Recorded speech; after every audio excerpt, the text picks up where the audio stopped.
stick object, help machine.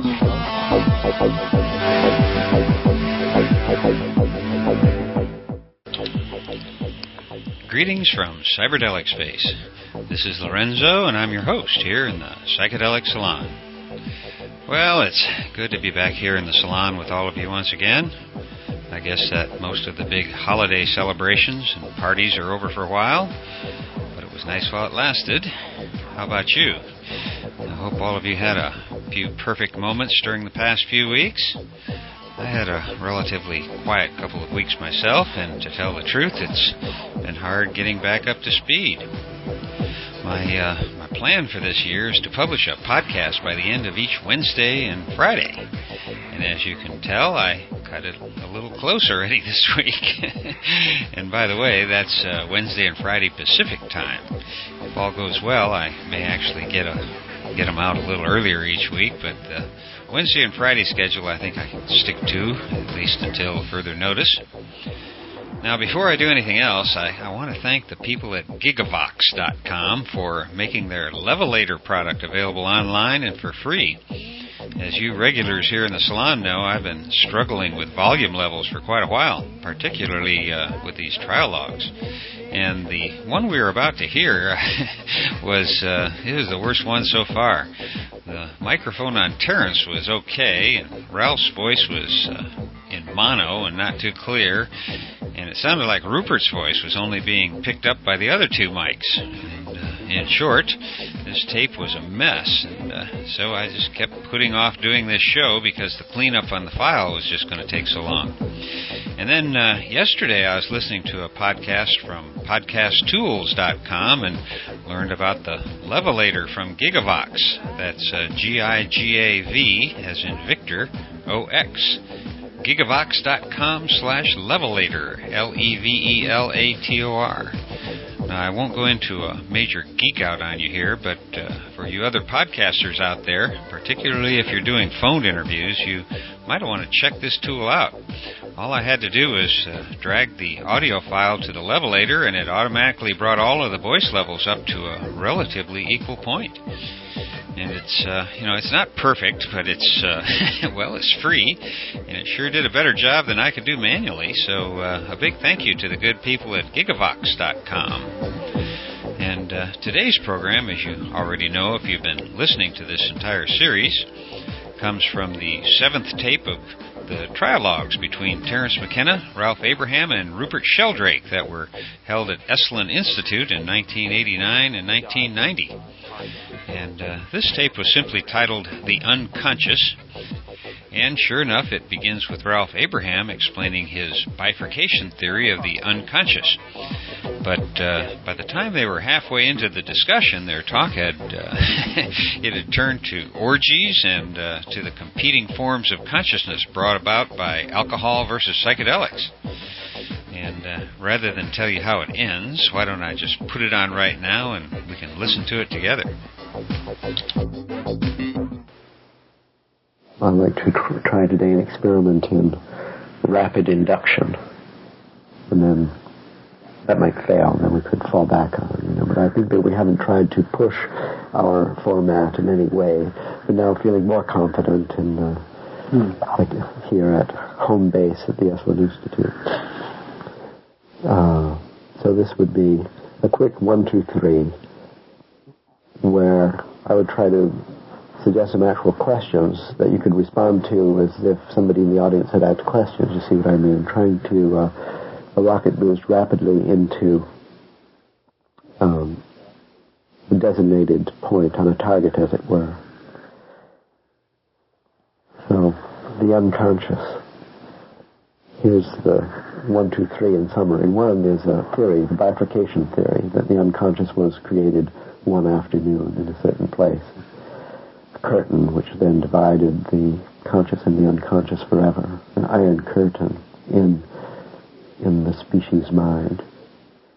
And 2 is a question about the relationship between this bifurcation and other bifurcations. And then 3 is a theory which wouldn't have to be taken too seriously as to a particular relationship between this bifurcation and some other one that I'll propose for the sake of discussion. Well, all of this is very hypothetical.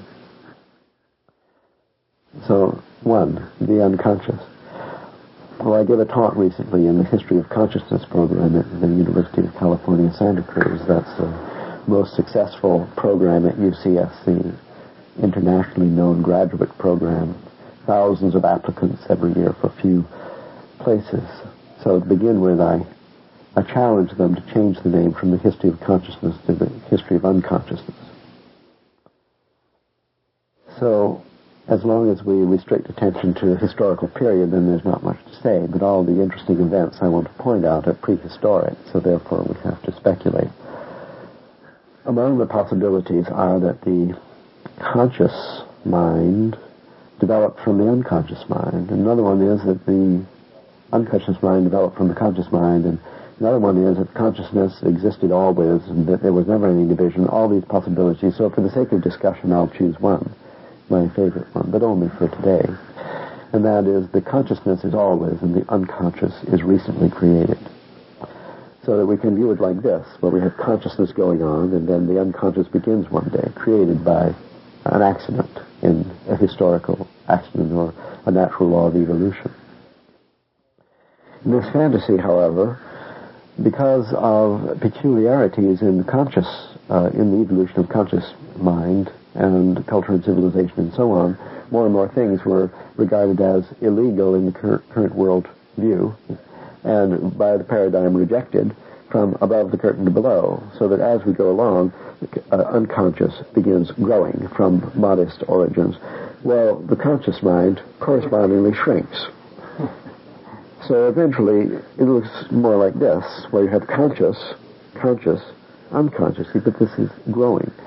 And in its growing, evolution, further bifurcations, morphogenesis, and emergence of form in the unconscious. So all what we identify today as fundamental deck furniture of the unconscious, the dreams, the archetypal symbols, and so on. All of that is evolving, has evolved from simpler origins and so on. And this history of the unconscious we seek to discuss. So I'll call that the bifurcation theory of the unconscious. Now, one virtue of this theory before going on to number two is that allows us to see our conscious mind in evolution from a universal conscious mind. The Gaian mind is then regarded as conscious. The animal mind is conscious. The mind of plants, all of it, we can speak of the consciousness of animals, the consciousness of plants, the consciousness of Mother Earth, the consciousness of Father Sky, the consciousness of their partnership in the nuclear family of the all and everything. And this is valuable if we could promote this somehow in terms of our future and relating with respect to the mind of all the other entities. Now, number two, this question is about the relationship of this bifurcation in the history of consciousness and other bifurcations in history of ideas, such as the fall of Adam and Eve from the Garden of Eden, the fall of Archangel, Lucifer, other angels, and so on, the creation of the devil, the growth, the emergence, and the importance of evil, the empowerment of the negative mammon, and so on. We have a lot of other dichotomies which might have emerged from a unity by a process of mitosis, as it were, in the world of ideas. Then we could try to relate these bifurcation events to each other in time, or in space, or as waves, or causal relationships, or whatever, your favorite ones. So third, just for example, I'm going to recommend an example which, for me, was the source of my thinking about the history of unconsciousness in this way. So this is a specific hypothesis on the creation of the unconscious by the rejection of something according to a dogmatic paradigm. And this has to do with Marduk and Tiamat, the first creation myth that I know about that has the subjugation of chaos by a law and order executive, a cosmic god, the war between chaos and cosmos, won by Cosmos, the king of law and order. The first one I know about is Marduk and Tiamat, and this is historical and is written on tablets. It was part of the Akitu festival that I always talk about. It was celebrated for 2,000 New Years in a row throughout Babylonia by the Akkadians, the Semitic successors to the Sumerian civilization. And in this horror story, repeated every year and actually acted out by the king playing the role of Marduk, Tiamat, a dragon, goddess of chaos, is actually divided in two, murdered with a sword and stretched. The two halves opened like an oyster shell, forming the sky and the earth as the beginning of the Babylonian creation myth. At this time, this ritual, in a time when rituals were performed well and successfully in stabilizing the evolution of culture, chaos, which is essential to life and happiness, was subjugated. But we experience it all the time, but that was not allowed by the paradigm. And in this myth was created, I claim, the unconscious, the negative charge on the serpent image, the snake in the Garden of Eden, the innocent, the essential symbol of Mother Earth itself, the consciousness of Gaia, that this symbol came to be associated with Hades, with evil, with terrorism, with Pluto, with the torture of Ereshkigal, and submitted the torture of Inanna by Ereshkigal and so on in the underworld, somehow is associated. Chaos goes to the basement, and with this gesture created the bifurcation in consciousness, giving us the unconscious, which appears to be gaining ever since. And in this gain, also, our life, our history of the human species, going and more into the evil, the demonic, the evolutionarily unsuccessful forms of society. That's the 1, 2, 3 of it. I see. So you're in favor of a kind of fall theory of the unconscious? Yes. One from which, if we adopt it, we could seek also to escape. And we would have a mechanism to escape because we have a historical map, as it were, of the creation itself. How would this escape happen? We would bring unconsciousness back into consciousness. We would take the deck furniture from the lower floors of the boat back up to the deck where it belongs. We would take back what's happening this is just an example of the chaos theory of the bifurcation or creation of the unconscious. In this case, we see that science, which is the main temple of law and order, is now having to eat humble pie and to accept chaos again. That's a good thing, I think, for our future. And this good thing is apparently happening more or less accidentally. But suppose that we had this talk in 1960, and we decided that we would try to do something something intentional to restore Tiamat to her throne, to bring up chaos from the unconscious and make it okay. Then we'd hunt around, these computer people, we'd locate Ed Lorenz, we'd popularize his model, we'd revolutionize the sciences on purpose in 1963, instead of waiting for it to happen spontaneously in 1973. And if we'd done that, we'd never know but that it would never have happened without our intentional intervention. Now, I'm not recommending an intentional intervention. I'm just saying that if some of these things are brought into consciousness, that the little that we do in our lives for the future generations, it consists of this discussion alone, maybe all it takes, you see, to bring something back from the basement, to put it in consciousness, starting a new upward spiral somewhere in the evolution of the spirit. Well, could it be that the unconscious was created? Could it be that there was a time in history before which there was no unconscious, there was no split, there was only one, which you wouldn't know whether to call it conscious or unconscious? I mean, we don't know what consciousness means, except to say it's the other one from unconsciousness. What do you imagine caused this bifurcation? I don't know. I know that in historical time we have this horrific story, Babylonian myth, in the sense of myth as the lyric of the opera, which is a ritual. and that all the rest of this story had Sumerian precedents, and this part didn't. So I'm not able to speculate that this had a 2,000-year history before Marduk. Marduk was the city god of Babylon, and there was a time when Babylon didn't exist. Other towns existed. Eridu existed in 2000 BC. Existed in Sumerian time.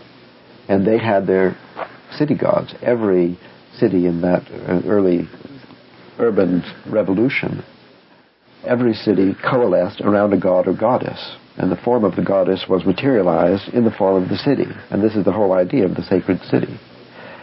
The god concepts, or goddess concepts, which were successful, which were attractors, created cities, and the other ones didn't. And you had, therefore, a kind of a morphogenesis in the full complex of population movement, urban technology, city design, and religion, ritual, and so on. And the successful ones accreted with other ones. And syncretism was the way in which empires were created.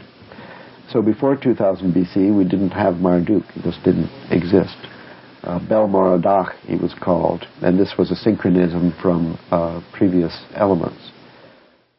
So there are books about the serpent, about dragon image in mythology, and many cultures have dragon images, and they're all associated with chaos, and basically they're okay. Suddenly, we have St. George killing the dragon. We have St. Michael with his foot on the dragon's throat. We have all this energy given to killing the dragons in Celtic mythology in England, coming over into Christianity and so on. Now, I think it's important that that be undone. I think we want St. George and the dragon getting it on together in a May Day celebration where Dionysian elements are accepted. I think that it's possible that this particular bifurcation has to do with the patrilineal necessity of knowing who is the father of the children, and therefore the rejection of the ritual in which sexual license was an important part of the play, and that this patrilinear structure involved with the creation of the nuclear family brought about the rejection of the dragon and the killing of the dragon and so on. But this is a speculation. I don't know. Lately I've come to think it'd be nice to have a competing theory.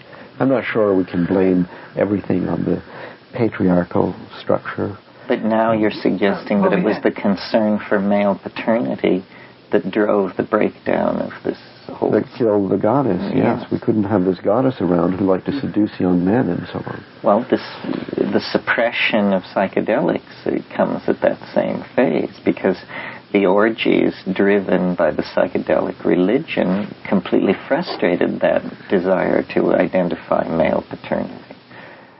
The rejection of psychedelics and shamanism and so on could be likewise associated. So now we're getting a certain collage of bifurcation events. And only so-called primitive societies have shamans. They have psychedelic rituals on a weekly basis, and they believe that spirits are alive in rocks and plants, and they believe this because they've seen them, and they believe in the reincarnation of the spirit, and that a human soul could reincarnate in an animal, and so on. So it's possible that a whole complex of things all disappeared at the same time because of some evolutionary selection, some unnatural selection, as it were. And it might be important to try to figure out the mechanism of this fall, because this is a really big fall, and now since these thousands of years we're suffering from the loss of this whole complex of ideas together, and I don't know if there's any one of them which is the cause. I'm not sure they were simultaneous, or if there was one place in the world where they were simultaneous. I can't accept blindly the theory of the Kurgan waves, the three Kurgan waves, and so on. I think that over time, these mushroom-using people in the Sahara were transformed unwittingly into mead cults by a scarcity of mushrooms and the recognition that honey was a potential preserving medium for the mushroom. So as the mushrooms became rarer and rarer, the effort to preserve them in honey and to concentrate the use of them into large festivals intensified, and finally what you had were mead festivals where mushrooms were no more than a flavoring and ultimately no more than a memory. And that the shift from the psychology of a psilocybin mushroom cult to the psychology of a beer mead intoxicating cult is precisely the difference in emphasis of inner dynamics that would shift you from a partnership arrangement sensitive to social cueing to a patriarchal relationship insensitive to social cueing, which is precisely the effect produced by first the mead, then the patriarchy? The patriarchy and the mead and evolved together along with the concern for male paternity. It had to do with the suppression of orgies.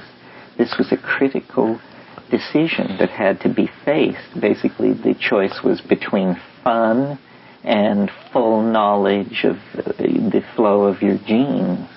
And once it was decided that male paternity was an important issue, then the concept mine comes into existence. My women, in this case. My women, and then my children, and then my food, my weapons, my land.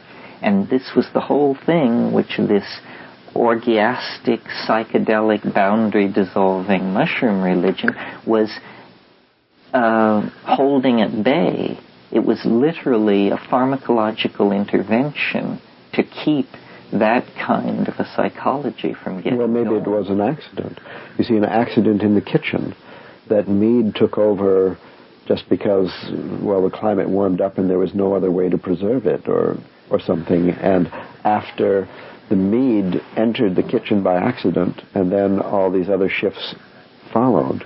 So this would be an alternative to the Kurgan wave theory. This is an alternative to the Kurgan wave Well, I theory. like that. I like that, Terence. I think we need an alternative.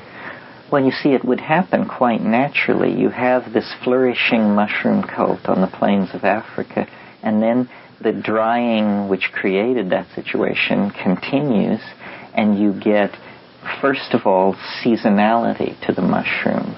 So that's all right. You just have these wonderful, huge seasonal celebrations, and your psychology can be basically intact. But then as the drying continues and the water holes are further and further apart, the need to preserve the sacrament and to spread it ever more thinly. I mean, this is the only scenario I can imagine by which psychedelic mysteries are lost, is if they actually slowly fade from the zone of occupation of the culture using them, and a substitute slowly takes their place in a way that is at least satisfyingly booze. They went from an ecstatic goddess cult of orgy to a drunken revelry of warriors and whores. A two-phase theory, the psychedelic partnership phase or the alcoholic dominator phase. This is one drug-driven phase transformation, repeating itself endlessly, flip-flop, seesaw in the history of consciousness. I like that. And there's historical evidence as well in Crete, where we see this phase reversal phenomenon went on into historical times, ending there because the Dionysian ceremonies were apparently debased into alcoholic revels. And Orpheus was a reformer, trying to get the Dionysian religion back on track, as it were, with psychedelics and away from the booze. And it happened again with Pythagoras and again with Buddha. And it happened with Dionysius turning into Bacchus. Into Bacchus. Then it was the vine. It was wine. The early Bacchus is a frightening figure whose practitioners fell into such frenzies of ecstasy that it was charged against them that they devoured their own children. The late, hairy-footed, lascivious Bacchus is simply an image of the alcohol consciousness made concrete, you know. So if we took this theory seriously for a moment, which we won't too seriously with this two-phase theory, then we favored one phase and were in the other phase, and then we would seek the mechanism of a phase transition. As you turn on heat under water and it boils or something, then we would try to get psychedelic drugs back into the agenda and somehow get rid of alcohol. And this would then explain why alcohol is legal and marijuana is not in these societies and so on. There is some self-preservation function. There's a phase-maintaining mechanism within this phase, which has made it dominant this past 6,000 years. It's because it reinforces male dominance. Because Why? Why? Because if you technically analyze what alcohol does pharmacologically, it actually does diminish sensitivity to social cueing. This is a technical way of saying you turn into a boor and an oaf. Zombie. No. A libidinally driven oaf is what you turn into.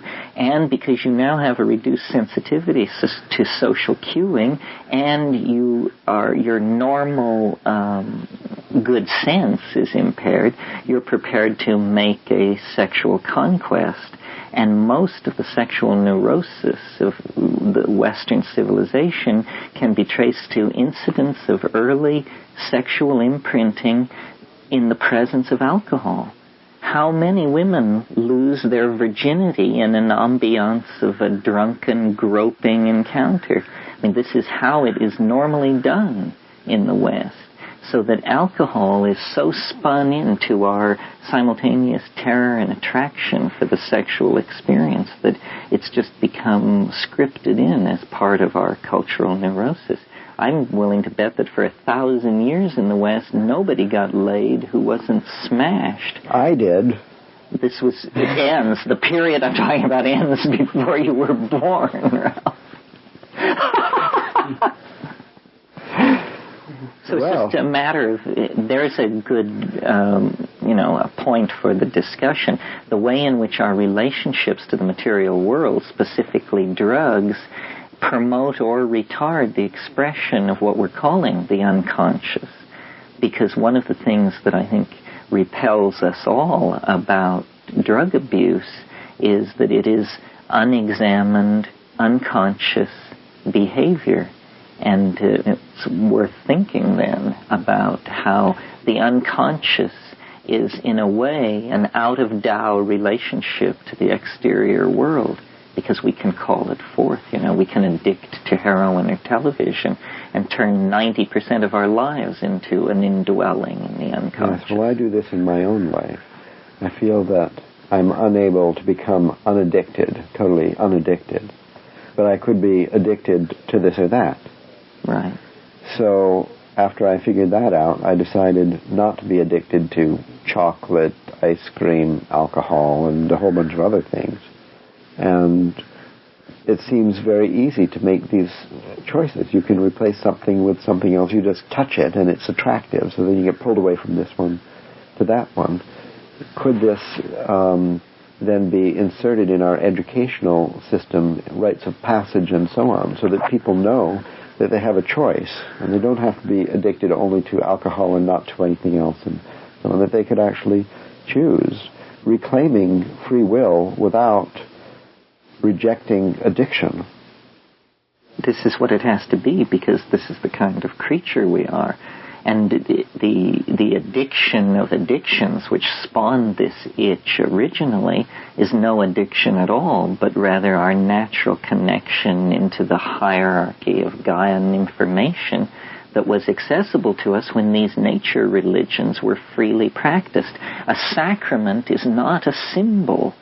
And the day they were able to sell people on the notion that a sacrament is a symbol, they severed the umbilical connection to the logos and then ran off the track and screwed everything up. Well, to get back to the conscious and the unconscious here, I think it's not necessary to destroy the unconscious or to make everything unconscious become conscious, but I do think some growth of consciousness could be associated with some shrinkage of unconsciousness. And if we can't undo this bifurcation in which the curtain was developed, at least we could rearrange the furniture a little bit. So we see one way that might be relevant for doing this is giving people a wider choice of addictions. And in this sense, a restrictive society which narrows the choice of addictions is somehow anti-evolutionary, in that promotes the growth of unconsciousness, insensitivity, and danger to life and limb of the biosphere and so on. But what could be done besides, somehow diminishing alcoholism in society? What could be done for the advance of consciousness, to develop kind of telescopes, little stellarators, where we can look into the unconscious and regain? Dream analysis just doesn't really do it for people. Well, your idea, Rupert, about the age-related reestablishment of shamanic sacraments might come in here. I think so, yes. This is this idea that came up at Hollyhock recently, legalizing psychedelics in an age-related manner. Already we have age-related legislation. Before 18 in Britain it's illegal to buy and consume alcohol. After 18 it's okay. Before 16 it's illegal to buy and consume tobacco. After 16 it's okay. So now what about legislation? Before 30 it's illegal to buy and consume mushrooms. After 30 it's okay. Before 40 it's illegal to buy and consume, say, LSD. After 40 it's okay. 50 DMT, etc. There's a series of age-related, initiation-related legalizations, and your ability to purchase the substance legally after you've reached that age depends on being initiated into it. You have to go to be held at weekends, places like Ashland and Hollyhock, etc. Your friends for your 50th birthday know exactly what to do. They'd have a whip round to subscribe for the price of a free gift voucher for a DMT initiation, valid at either Omega, Ashland, Hollyhock, or the New York. Yeah, this is a vision, you understand. Anyway, there's an initiation. So there's a series of openings into other realms of perception. But you see, I don't think that the problem is so much that the unconscious is a kind of conspiracy or fraud. It's the fact that the whole way that nature works in all aspects is through the whole formation of habits. And as we know from our own experience, that habit formation involves going into unconsciousness, the principal model of which is habituation, found among animals right down to the level of stentor, unicellular ciliates. Habituation, where, like when we go into a room and there's a funny smell, you notice it, then after a while you stop noticing it, the background noises. But habituation is the way we actually personally experience and share with the entire animal kingdom, going into unconsciousness of a large part of the environmental stimuli and what's acting upon us. And it seems that the focus of attention is always quite narrow. What sensory systems and unicellular organisms do right through the animal kingdom is perceive differences. Differences in smell, differences in temperature, differences in pressure when you move your finger over something. All sensory systems, differences in movement. Sensory systems work on differences, and what become conscious of differences. And they're on the surface. It's as if it's on the entire surface of a largely unconscious system. The shimmering surface, where you notice differences, there's a kind of awareness or consciousness of differences, but the heart of the whole thing is unconscious habit. And the heart of all living systems is unconscious habit. However conscious we become, we don't become fully conscious of the unconscious embryonic habits that formed us, and the unfolding of human instinctive and cultural habits that have so conditioned our development of our culture. So there's these habits inbuilt in the whole of nature, and I don't think there's a kind of sinister conspiracy of unconsciousness. It may be that a sharper awareness of the interface developed at some time. I don't know. Maybe perhaps through psychedelic visions themselves, the sense that in certain moments you're conscious of things that in other moments you're not conscious of. You become aware of beings and entities and dimensions, etc., which you're not normally aware of. So it's not that you're conscious all the time, you're conscious sometimes. The fact that when you start from habit, that habit is a natural process that occurs in all nature, shimmering on the surface of the habits of atoms, of molecules, of crystals, disruptions and chaotic perturbations and so on, like crystal faults and fractures that make each crystal different and perfect form. There's a kind of consciousness associated with these discontinuities and differences. So everywhere there's this kind of awareness of difference, which is the kind of consciousness level, but below that is a large underground thing of habit or unconsciousness. And there's a sense in which shamanic journeyings, ritual practices like an annual liturgical year, where, like still today, September the 29th, the festival of St. Michael and all angels, liturgies and masses for the angels said all throughout the Christian world.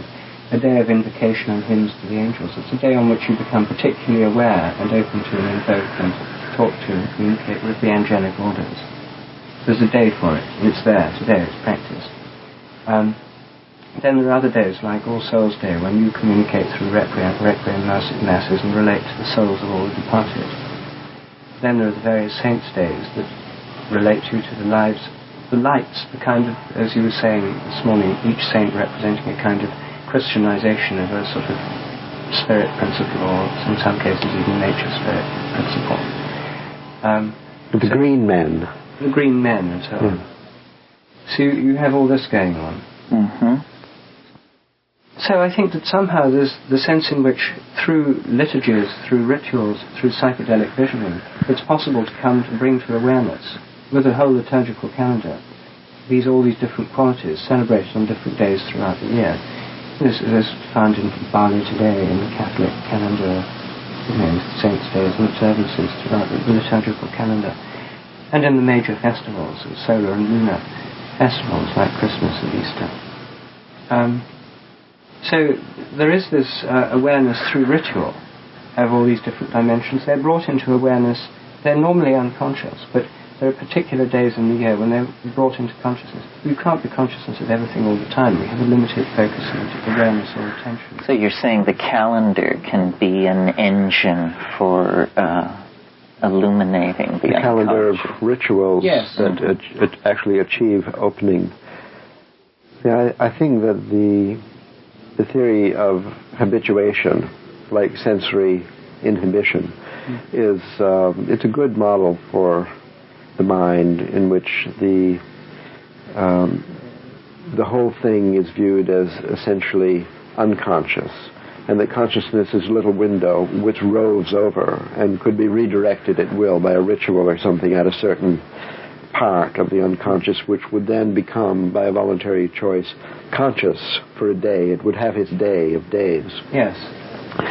The unconscious that I was speaking about before is a region of this whole thing in which the contents have somehow become unavailable. And it's the unavailability that I would identify that as the ultimate unconscious. Let's call that then the unavailable unconscious. The unavailable unconscious has been growing since a certain time in history, where it's not possible to rove the window over it anymore because it's been declared illegal. Terra incognita. I think perhaps because it doesn't have its day. Yes. The orgy principle had its day, and still does in Indian holy festivals, yes. Sung and throw those around, have phallic processions and so on. So, and reversals of the social order, those kinds of things are very alive in India. There's all these different principles throughout the year, which we find mirrored in Carnival and Mardi Gras and so on, the same kinds of festivals, you see, suppressed in the Protestant countries through the Reformation. So no longer did the goddess have her day in the various Marian festivals. All these female saints and St. Francis and all the rest no longer had their days. The 8 days of the angels were not observed. Only the most important biblical festivals like Easter and, of course, Christmas. So there was a great shrinking of the number of observed days. And some Mammon doesn't have an observed day, and the goddess doesn't have an observed day. And all these principles are entirely unconscious in our culture because they're not collectively and publicly observed. So I think that probably the traditional model for bringing to consciousness what is so largely unconscious, not necessarily through an evil conspiracy or gnomes of ignorance or anything like that, but simply through the natural tendency to habituation observed in the operation of all sensory systems everywhere. Things that remain the same are not perceived, whereas differences are. So unconsciousness proceeds by a lack of attention, as it were, only by focusing attention and having days and special rituals and so on, we could maintain consciousness. We would have to work at the maintenance of consciousness as we work at the maintenance of the garden and keep weeding and watering and so on. And these mythic festivals you talked about were obviously a way of doing that. You reenact every year the drama of the myths. Yes. So that you bring the myths to consciousness and make them seen by the senses, heard, enacted and real in the sense of the king's consecration as Marduk or whatever. Yes, well... So that it happens on particular days in the year. That's how it works. That our attention is selective, and this has always been based on seasonal and festivals, liturgical calendars and so forth. So you're saying everything tends toward unconsciousness, and it's only by this act of awareness pushing against this universal principle that we illuminate phenomena in consciousness. Yes, and I think this relates to Ralph's model of the spirit, where he told us that on the one hand you have the soul, and on the other hand what you have, the body, and the spirit's what mediates between them. Well, it's interesting in the late medieval or Renaissance theory, or certainly the 17th century theory, the animal spirits were what mediated between the psyche, the soul, or the of the person, and the body. They were in an intermediate position, the animal spirits. Nerve impulses were thought to be due to animal spirits by Descartes. So the spirit is, if it's the surface or the interface between them, then it's that part which picks up differences, and in which differences can only be named through an awareness of differences. The only way a difference can be perceived, or you have to have a larger space within which it's seen as a difference. And that means difference is defined relative to non-difference, or sameness, or steady habit, or whatever. It's measured against a background of unconscious habit, which isn't changing. Or by clock time as a model for that. So that it's differences, and it's therefore differences that would be observed throughout. Gaia would be very conscious during ice ages, because things would be changing at the beginnings and the ends of ice ages. There'd be a tremendous difference going on, and Gaia would come to a higher consciousness, as Gaia must be coming to a higher consciousness now through these large ecological changes. So that's history is triggering this awareness. Something like that. That it's to do with differences, and it's to do with rates of change, that consciousness or awareness are concerned. You know, in sensory physiology, the whole thing is to do with all these laws, logarithmic laws, about sensory perception of rates of change. 10 times increase in stimulus strength usually represents a twofold increase in subjective stimulus, 100-fold, 3-fold. It's a logarithmic scale that the senses work on pretty universally. Well, I think this is right. This is good. This is a theory of the importance of holidays. But there's still something wrong, because through the annual repetition of Christmas, which persists to this day, the consciousness is still gone, because there's not enough difference, I guess. Every year Christmas is the same. I mean, people have they not completely forgotten the significance of Christmas? It's possible to experience Christmas with full regalia of angels on the trees and so on, and still to not have any awakening into consciousness of lost archetypes. Well, that's precisely why Christmas is a child's festival, and why the delight of Christmas experienced by everyone, the ideal archetypal delight of it, is young children waking up on Christmas Day and seeing the stars and the angels, and the sounds and the bells and the presents. And the magic of Christmas is considered to work for young children. Adults feel somewhat guilty about being jaded about it, and there's a great impulse to recapture it through the delight of young children. And since it's a young children festival, it's a nativity festival, it's a child festival, it's a sacred child festival. That's the pole it touches in us, the sacred child. So I think that's what that particular festival is about, and I think that it operates quite well in its way as a reminder and reactivating. So it works a few times. I think it has a particular, because of its ritual power, there are a lot of people who only go to church at Christmas, for example. It's very common in England. In the Church of England, you have lots of people go at Christmas and Easter who never normally go at all. And so there are some people whose connection with the Christian faith is confined to these major seasonal festivals.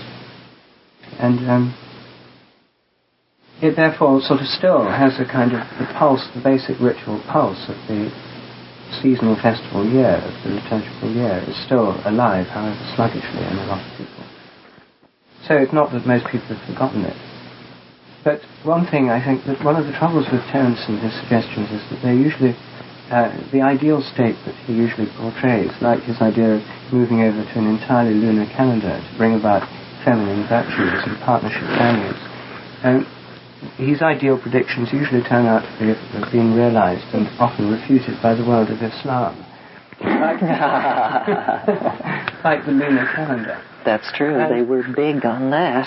And the other thing is that they were big on banning alcohol. One of the most important Quranic prohibitions is on intoxicating drink. And the result, therefore, is that many Muslims, mainstream Muslim culture, and certainly on the surface of righteous Muslim life, alcohol is not consumed. But in most Muslim societies, cannabis has been considered all right. It's still an intoxicant and still falls under a kind of Quranic prohibition, but not one that's taken as seriously as the prohibition of alcohol. That's right. No, that's a good point. You're right. So Islamic culture is a culture that the drug of which is cannabis, the largest part of the Islamic world, rather than alcohol. Yes, although whether Islam has a drug at all could be argued. I mean, perhaps the drug of the Islamic world is coffee. Caffeine is more typical of the state of mind we associate with most of the denizens of that part of the world, rather than the affable states induced by cannabis. It's the shrill, argumentative, and mercenary arguments of the marketplace, and coffee managed to take that basic foothold and write itself into every labor contract on earth. It's the only drug sanctioned by industrial capitalism in the form of the coffee break.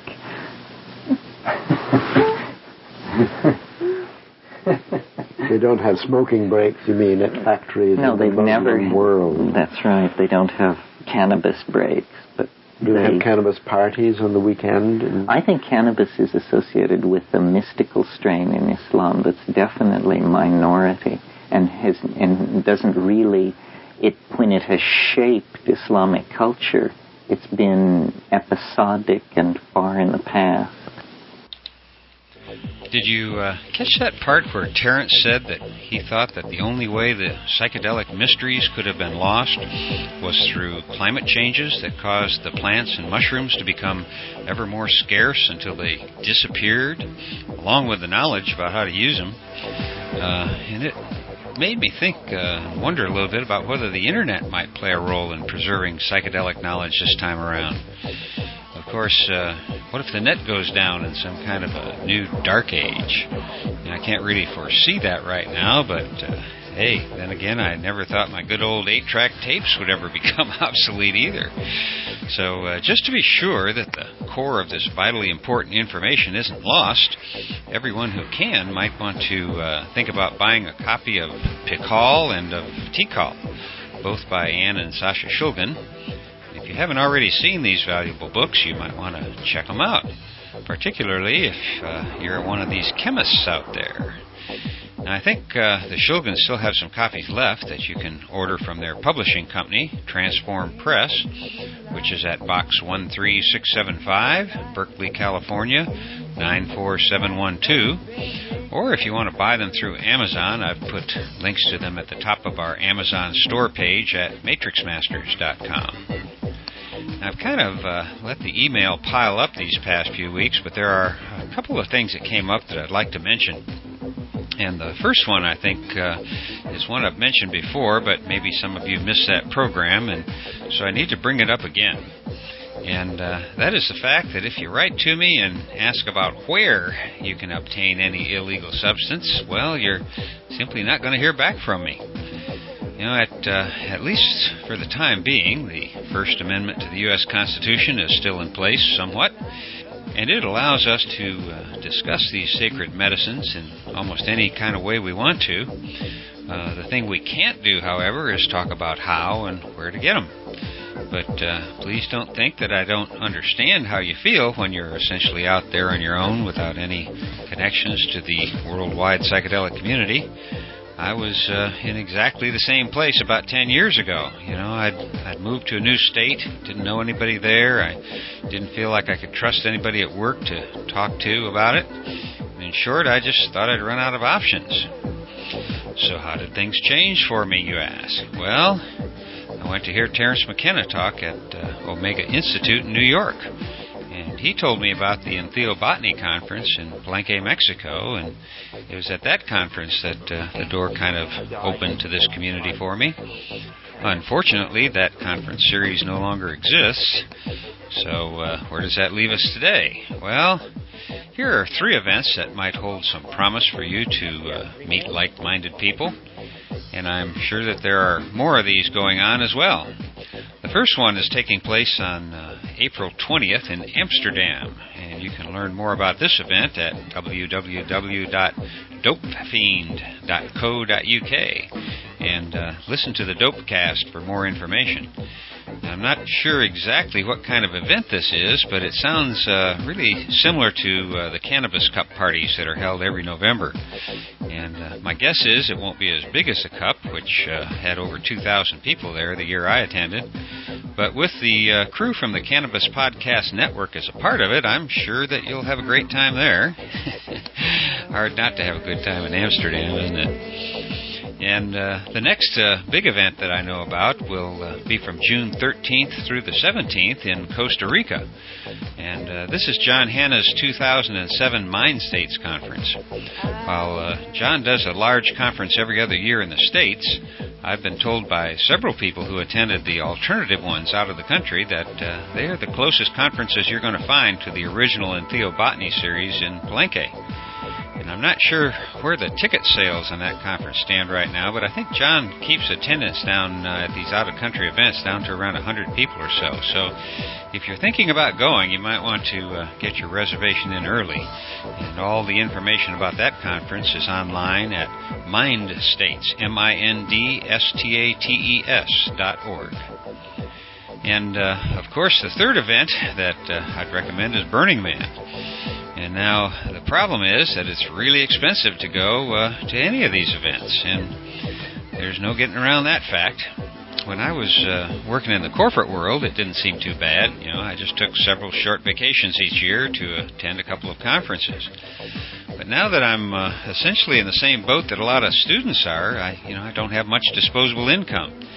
And so in my case, rather than do something different each year, at least for the time being, I've decided to just go to Burning Man each year and pass on the others. And for those of you who can't make any events like these this year, well, that's one of the main reasons that I'm doing these podcasts. At least this way you can get some of the information that's available. It's not as good as being there, of course, mainly because the thing that sets these other events apart is that the people that you're going to meet there, they're really spectacular crowds usually. But let me circle back to where I started here and say that you shouldn't expect to find sources for any illegal substances simply by showing up at a conference or two. Thanks to the draconian laws that have made outlaws out of people who ingest certain plants and chemicals, our community has become wary of strangers. So my advice is not to be a stranger.